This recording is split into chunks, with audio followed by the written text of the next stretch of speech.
Assalomu alaykum. Suv filtri olmoqchi bo'lganlar. Mana men suv filtr zakaz qildim Samarqanddan. Bir kunda yetkazib berishdi. Xo'sh, mana hozir kirishi 232 ga kiryapti. 202 gacha tushdi, mana 2 gacha tushdi. 100 dan boshlab 2 gacha kamayib keldi. Shlankalarni videodagi bo'yicha hammasini uladim. Bu yerda ko'rinma ichkarida.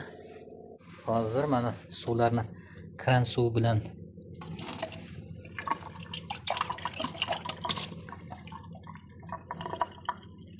filtrlangan suvni tadaymini tekshiramiz, elektrolizni ko'ramiz.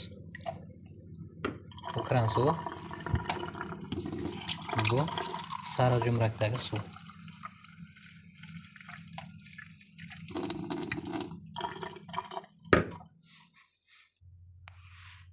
Bunisi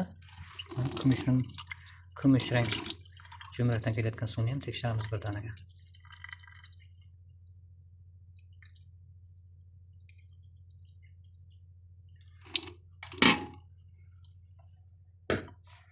Xo'sh, birinchi kumush rangdagi suvning tadayimi. Xo'sh, 21 ekan.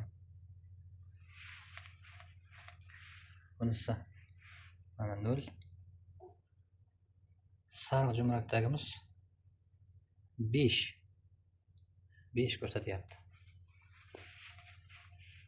Mana bunisi krandan kelayotgan suv.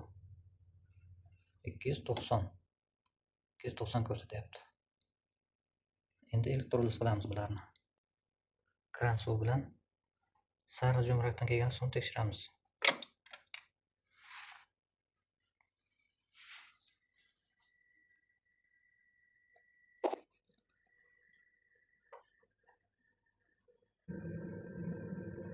Mana suvning holati.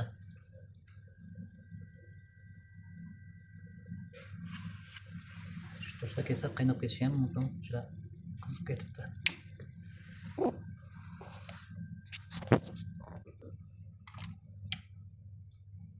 Mana suv ahvoli. Ha, chekansiz qilamiz.